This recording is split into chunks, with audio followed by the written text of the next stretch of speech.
putting everybody into order now, please. It's going to be A and B. Suzanne Belgrave, over here.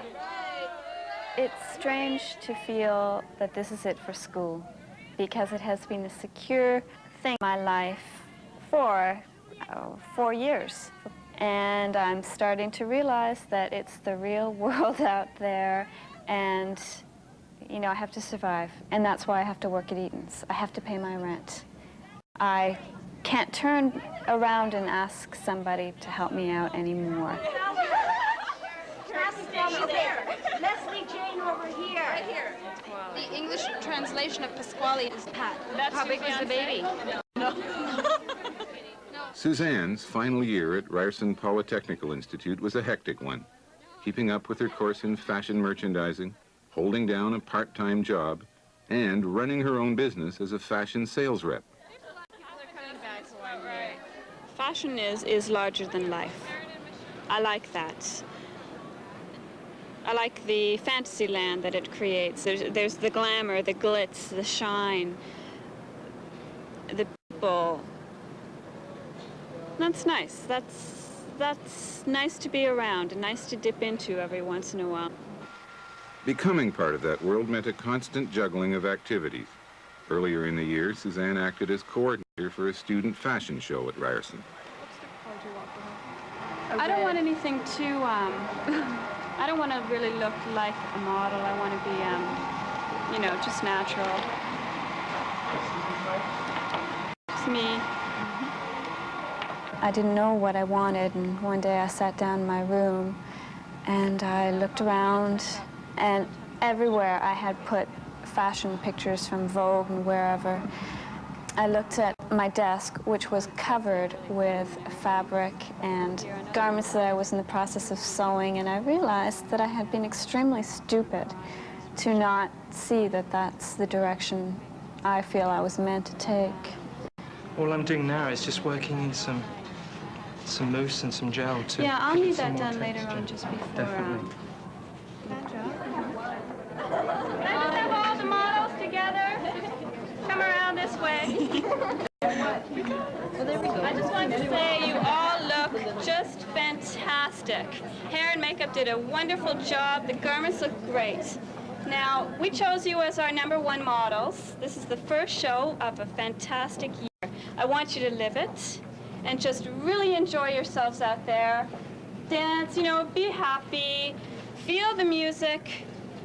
I know, like, we know you can do it. Do it, make it a fantastic show. And I want to thank you now because I won't get a chance afterwards. Okay, thanks a lot. It's going to be a great show.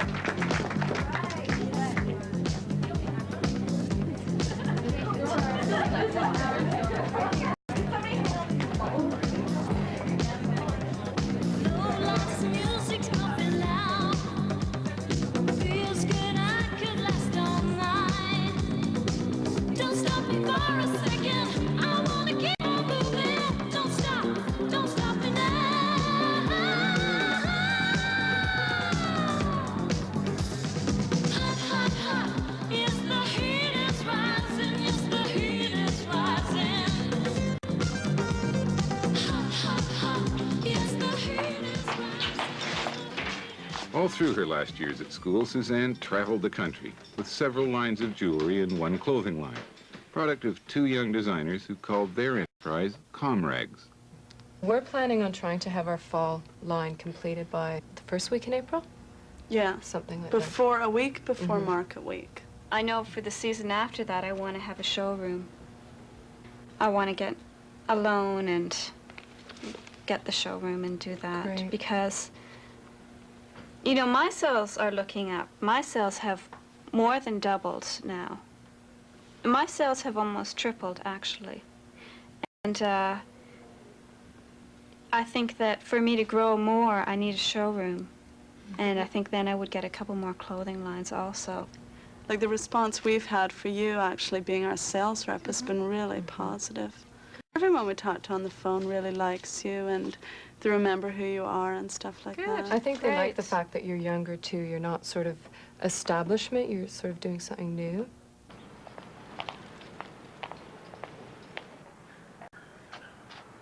Previously, I had wanted to work for a large company and have a fairly stable and high income. And it really was through the friends that I had met. They were all entrepreneurs. They had started small businesses of their own.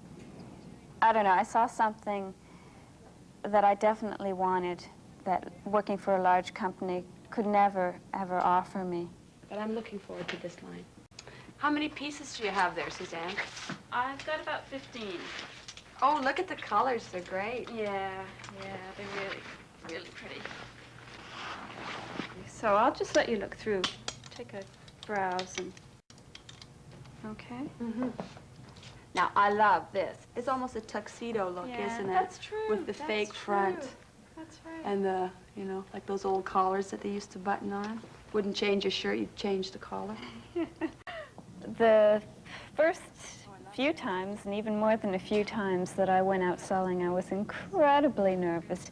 And I really went into this blindly, and I made all kinds of mistakes. I really did. I pushed too hard.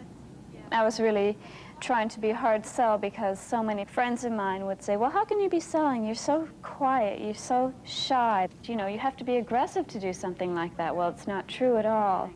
That's a good piece. Well, I really like the line. I think it's really nice.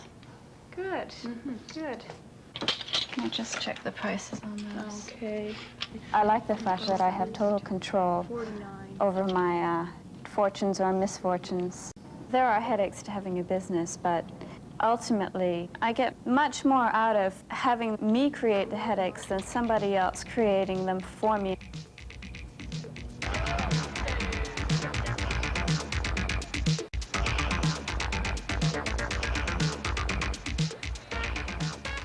Lesson 1 for any entrepreneur, you're not entirely in control. That's one of the risks.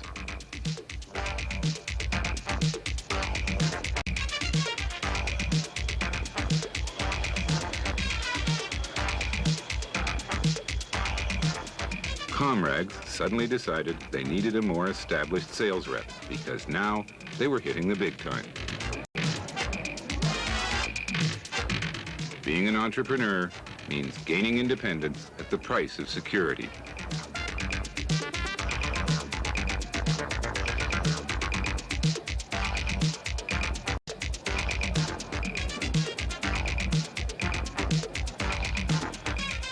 What happened with Comrags made me realize that, you know, what I've established and what I've worked so hard to get can just slip away, can just go somewhere else. They went to somebody who was very experienced. He has a name in the business. He's got great lines. He's really happening, you know. He's really something different and exciting, I guess you could say. And he offered them a lot, and he offered them a lot that I couldn't offer them at all.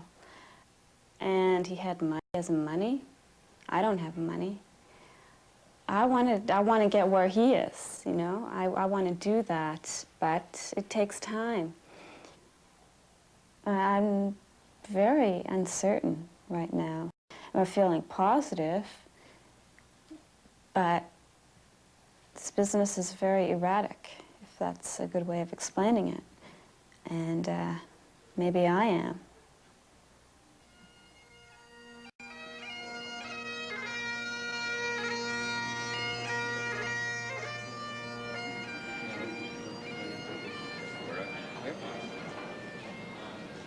Sir, I have the honor to present candidates for the Diploma in Fashion Merchandising. Suzanne Belgrave. Most of the graduates here are about to face the real world for the first time. Suzanne's already found out what it's like. The closer I got to graduating, finishing school, the closer I got to the realization that this is only the beginning. I'm going to have these problems all the time, and I'm not even making money. In fact, I'm in debt. So where am I going to get money to grow? Where does this take me? Is there enough out there for me? What if there isn't? So these are the doubts and the risks that I have to take. That's really pretty. Thanks. Thanks. You know, taking risks is the key to making it. That's what sets you apart from everybody else. But at the same time, there's that deep uncertainty, and you really don't know what you're doing. It's all gut feeling, and that's what you're working around, and that can make you feel pretty scared. It can get you pretty depressed because there are no guidelines. But when you're in business for yourself, there isn't a second chance. You screw up, and it can cause severe problems. And that's a scary feeling. Are you? Thank you, sir. I'm sure you're really pleased with your daughter and her success. So they're like a crazy baggy jean. Exactly.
Paper week. You hear that? For the paper week.